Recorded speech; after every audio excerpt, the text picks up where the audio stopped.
El derecho de obligaciones. El derecho de obligaciones lo encontramos regulado en nuestro libro quinto del Código Civil, Decreto Ley 106. Para entrar al tema, vamos a tener en cuenta que es, de forma general, qué es la obligación.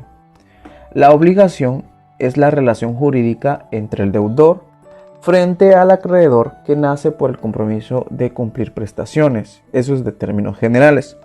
Ahora, si queremos definir, ya que es derecho de obligaciones, pues únicamente le vamos a añadir lo que es se podría decir la rama o la especialidad.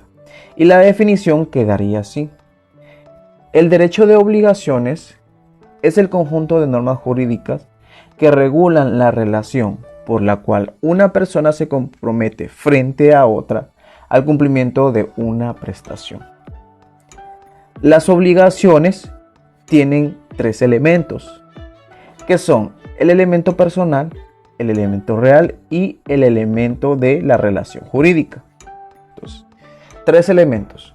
Primero vamos por el elemento personal, que se refiere al sujeto, a las personas como tal, a las personas que intervienen en las obligaciones. Y como base tenemos al sujeto activo y al sujeto pasivo. Normalmente el sujeto pasivo siempre va a ser el acreedor o el deudor. Ahora, dependiendo qué acto o qué contrato sea en el que estamos, se le va a cambiar el nombre. Por ejemplo, si nos vamos al contrato de compraventa, ya no le vamos a llamar acreedor ni deudor, sino que se llamaría vendedor y comprador. Y así lo vamos a aplicar a los distintos contratos, que lo único que hacen es denominar distinto al elemento personal. Pero siempre va a haber un sujeto activo y un sujeto pasivo, salvo que estemos hablando de actos. El acreedor es el sujeto que tiene el derecho o el beneficio de la prestación. Y el deudor es el sujeto que tiene la obligación o el cumplimiento de la prestación. Continúo con el elemento real. El elemento real se refiere a la prestación. La prestación, la razón de ser de la obligación. La prestación, en términos sencillos, es la conducta que debe tomar el deudor frente al acreedor. Ya que si bien recordamos que la prestación nosotros lo asemejamos al pago o a realizar algún acto. Entonces, si nos vamos a lo que es el pago, el deudor debe tomar una conducta frente a su acreedor, que es el de pagar.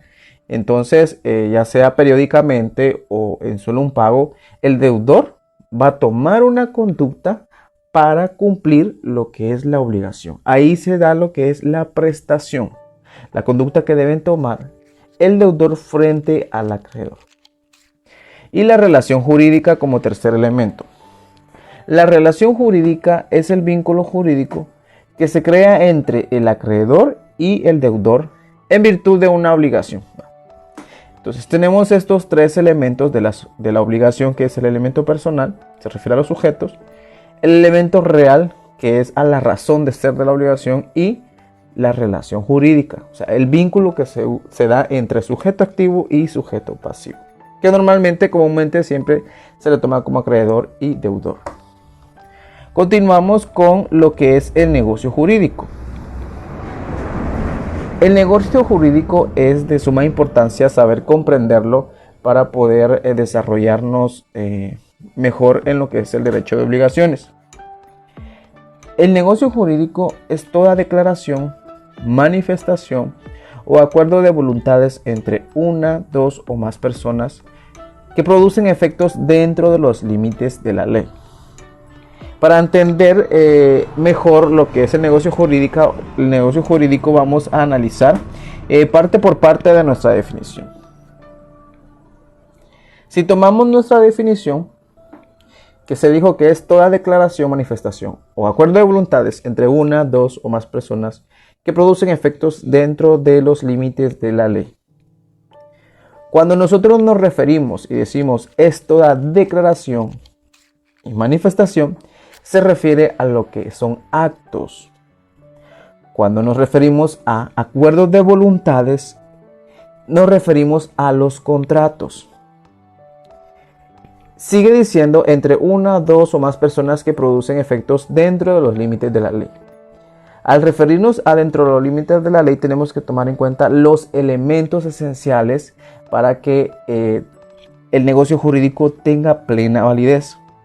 Entonces, si continuamos analizando esta definición, podemos sacar una subdivisión del negocio jurídico, que se subdividiría en actos y contratos. Entonces, el negocio jurídico tiene actos y contratos. ¿Qué son los actos? El acto son actos o declaraciones de voluntad entre una, dos o más personas dentro de los límites de la ley. Y los contratos son acuerdos de voluntad entre dos o más personas que convienen en crear, modificar o extinguir una obligación. La definición de los contratos pues la encontramos regulada en nuestro Código Civil, que taxativamente se establece así. Entonces, si volvemos a nuestra definición, nos damos cuenta que los actos son manifestaciones o declaración de voluntad entre una persona, dos o más, mientras que los contratos son acuerdos entre dos o más personas. Por eso es que nuestra definición dice, es toda declaración, manifestación o voluntades entre una, porque entre una se está refiriendo a los actos. Ahora cuando dice dos o más personas, se refiere a los contratos, que producen efectos dentro de los límites de la ley. Pues tanto actos como contratos, pues la finalidad son producir efectos jurídicos dentro de los límites de la ley, que no sea nulo o que no sea ilegal. Continuamos. Ya tenemos entonces que la subdivisión del negocio jurídico se subdivide en actos y contratos. Para saber cuál es cuál, pues normalmente ya tenemos como base que contratos siempre es un acuerdo entre dos. Y los actos normalmente, no quiere decir que sea solo así, pero normalmente se da la manifestación solo de una persona. Hay que tener bien claro también que no se está refiriendo a cuántos se obligan. Algunos tienden a confundirse en los contratos unilaterales. Si bien los contratos unilaterales solo una persona se obliga, siempre existe otra persona que también está dando su acuerdo. Eso se refiere a la subdivisión de los contratos, a la división de los contratos que puede ser unilaterales o bilaterales, pero eso no se tiene que confundir con los actos, porque si bien los actos es una sola persona la que está manifestando, o sea, dentro de ese negocio jurídico no existe otra, mientras que los contratos sí. Probablemente es una persona la que se está obligando, pero se está obligando frente a otra. Entonces tenemos que es un acuerdo entre dos o más personas. Continúo con las clases de negocio jurídico. Pues bien, tenemos ya lo que es nuestra definición de negocio jurídico. Entonces, para que normalmente, si nosotros estamos estudiando, o para que normalmente no se nos haga tan cansado y tan estresante estar leyendo o tratar de memorizar o tal vez de tener concentrada una definición, pues podemos apegarnos a una sola definición y de ahí solo como que ir desprendiendo y agregándole un poquito a la definición para que se escuche pues bien técnico y no varíe no varíen muchas cosas para que sea tan difícil poder recordarla o memorizarla. Entonces, las clases del negocio jurídico son negocio jurídico, el negocio jurídico mercantil y el negocio jurídico mixto. El negocio jurídico, como tal, es el que está regulado en nuestro libro quinto de nuestro Código Civil, que como se dijo anteriormente, es toda declaración o acuerdo de voluntad entre uno, dos o más personas dentro de los límites de la ley. Ahora el negocio jurídico mercantil pues es lo mismo. Aquí la única diferencia es que esa relación se da únicamente entre comerciantes. Por eso es que el negocio jurídico lo tenemos regulado en nuestro Código de Comercio. Si no estoy mal, se menciona en el artículo 1 cuando se establece la aplicabilidad del Código de Comercio, que se habla, si mal no recuerdo, a los comerciantes en su actividad profesional y al negocio jurídico mercantil. Entonces, podemos decir que el negocio jurídico mercantil son declaraciones o acuerdos de voluntad entre uno, dos o más personas dentro de los límites de la ley, cuando la relación se da entre comerciantes. Si bien es la misma definición, lo único que cambia es la última línea donde dice cuando la relación se da entre comerciantes, porque ese negocio jurídico se aplica para ellos en su actividad profesional. Ahora vamos con el negocio jurídico mixto. El negocio jurídico mixto también se hace mención en el Código de Comercio.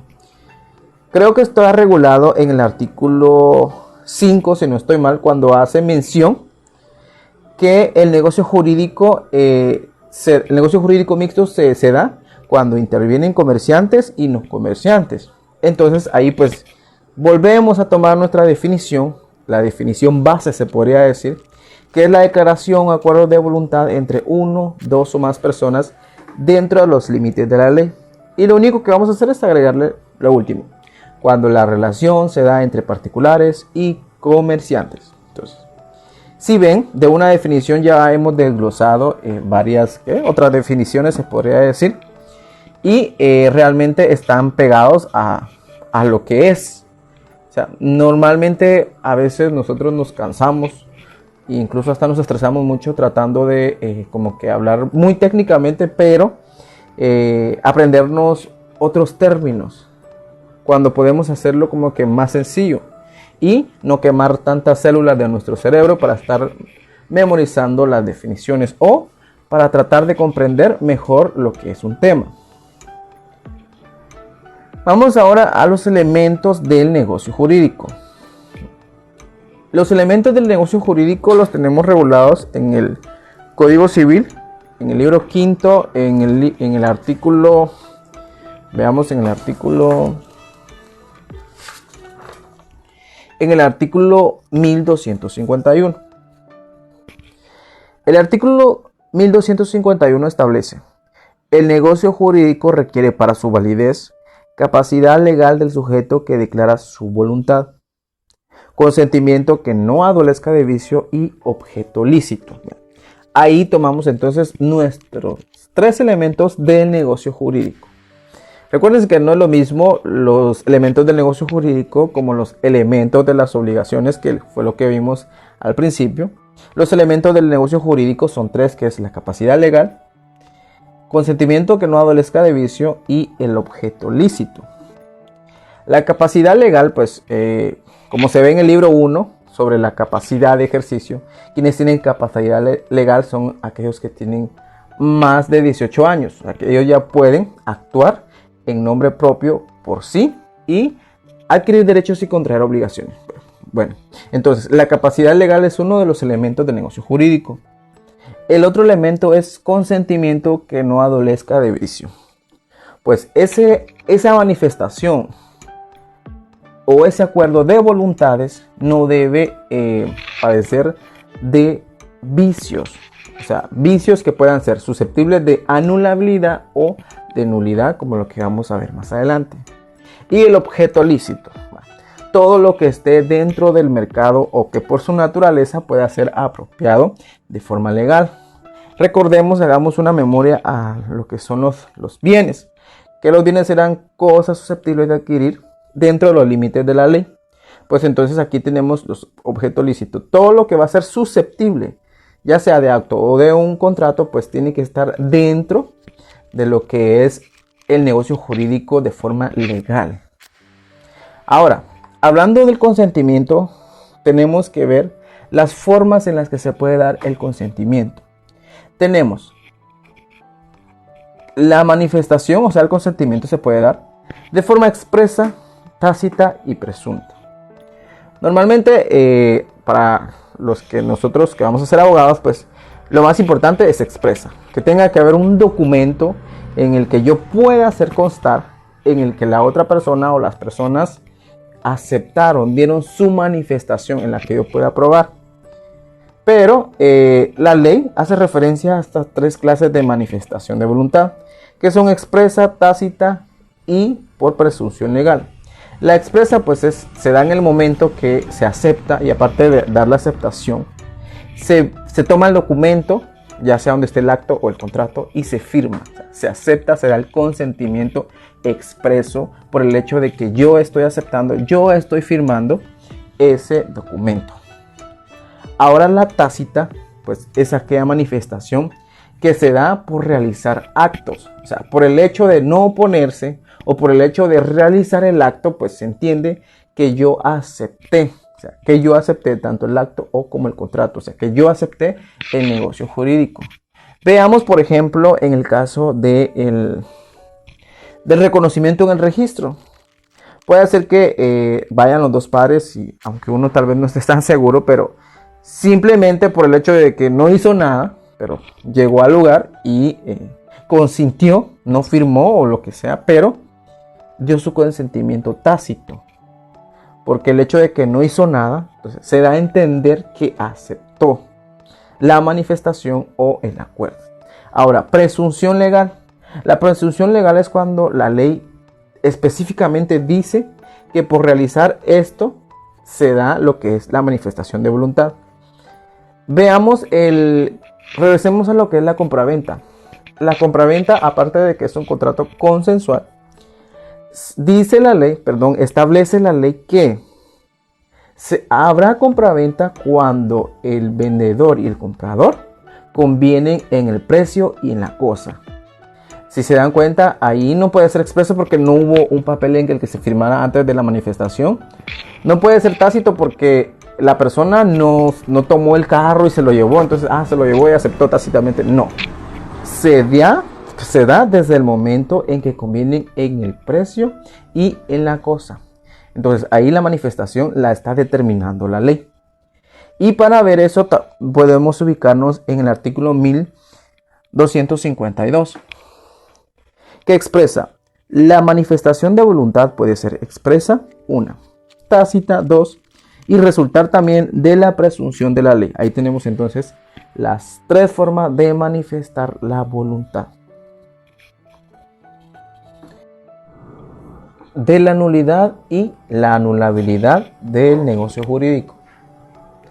Antes de entrar de lleno a estos términos, pues debemos recordar que la nulidad y la anulabilidad tienen otras denominaciones.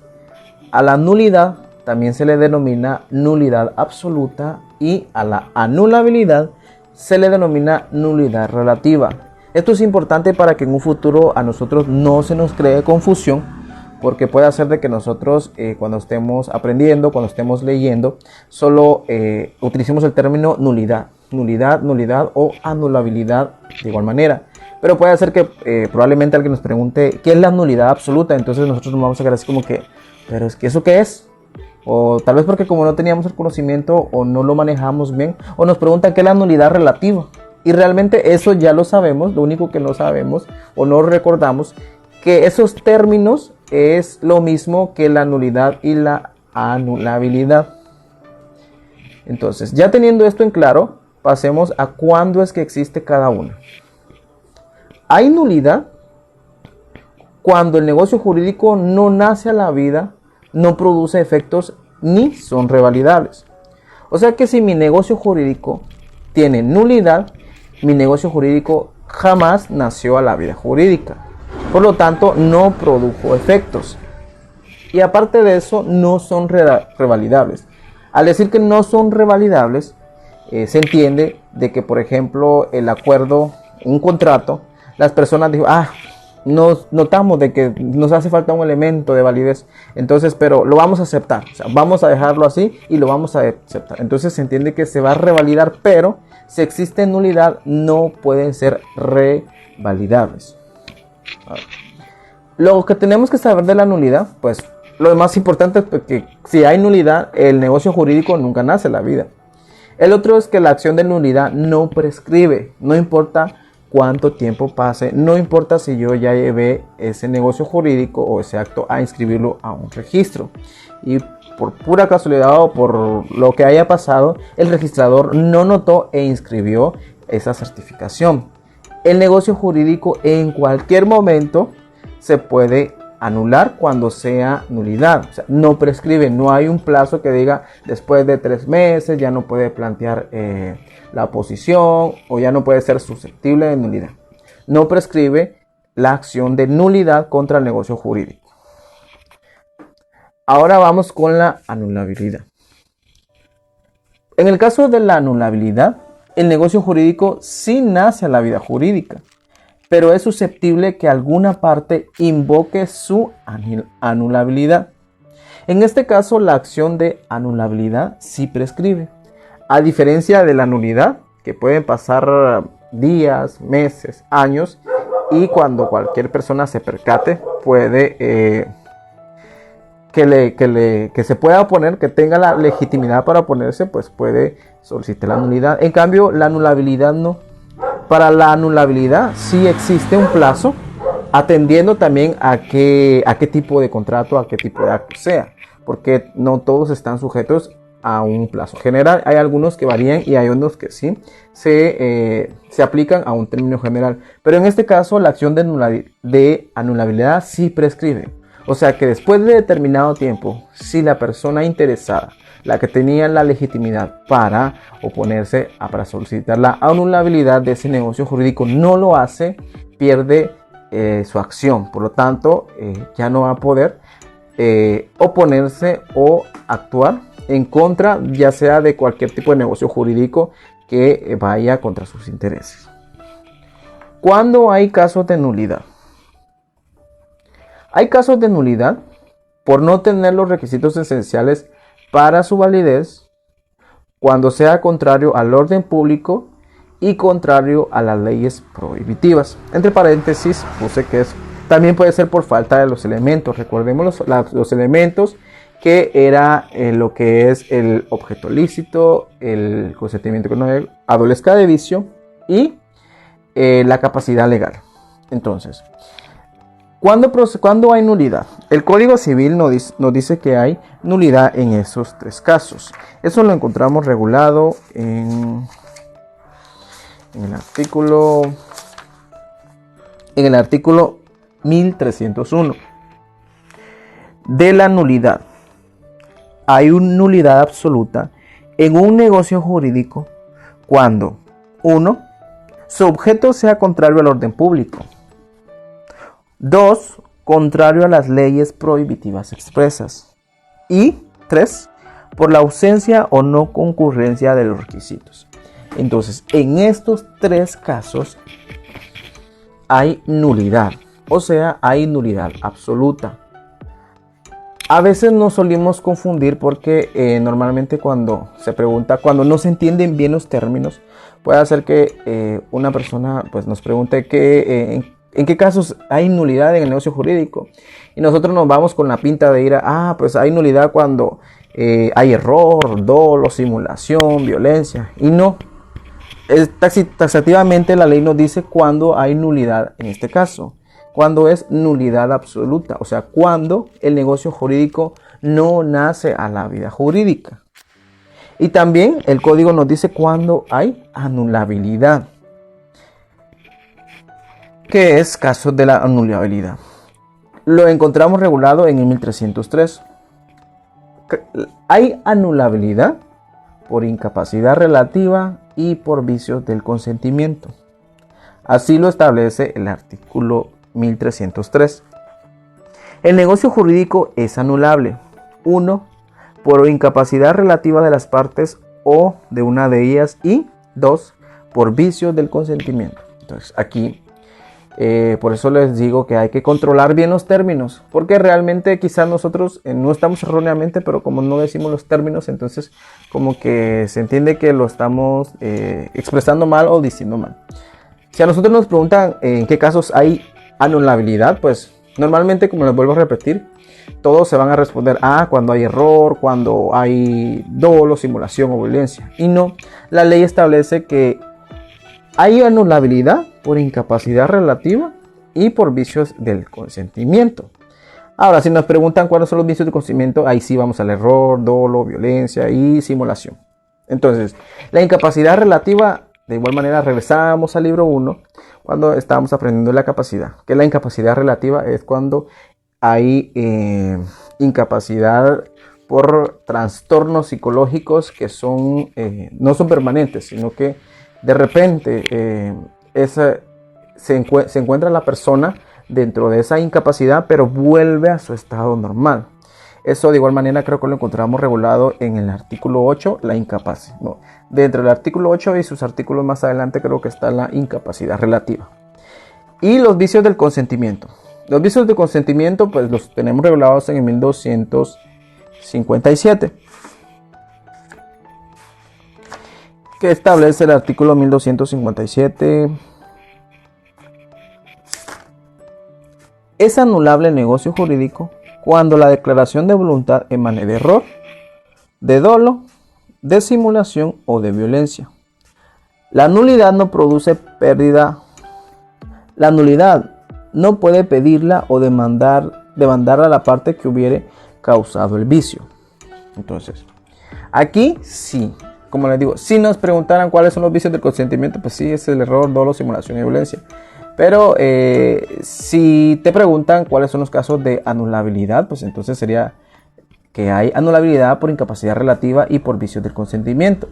Y cuando hay casos de nulidad, pues que son estos tres, por no tener los requisitos esenciales para su validez, cuando sea contrario al orden público y cuando sea contrario a las leyes prohibitivas. El error. El error es un vicio del consentimiento por el cual al realizar un negocio jurídico se tiene un conocimiento equivocado por mera ignorancia por las partes. Aquí se recayó en error sin tener como que la intención de equivocarnos. Simplemente por alguna circunstancia no nos dimos cuenta que el acto o el contrato estaba mal redactado o realmente su fondo estaba mal. Entonces aquí fue error, pero por ignorancia. Ahora el dolo. El dolo es un vicio del consentimiento por el cual al realizar un negocio jurídico, alguna de las partes con intención de realizar un acto equivocado procura su celebración. Entonces aquí sí hay una intención de recaer en error, o sea, porque alguna de las partes lo notó, alguna de las partes se está aprovechando de esa equivocación, por lo tanto procura, o sea, tiende a la otra persona a que se equivoque, a de no tener el pleno conocimiento de lo que está haciendo. Entonces aquí se da el dolo, porque se procura la celebración de un negocio jurídico equivocado por algún interés que tenga la otra parte que sí conoce del error. Ahora la simulación.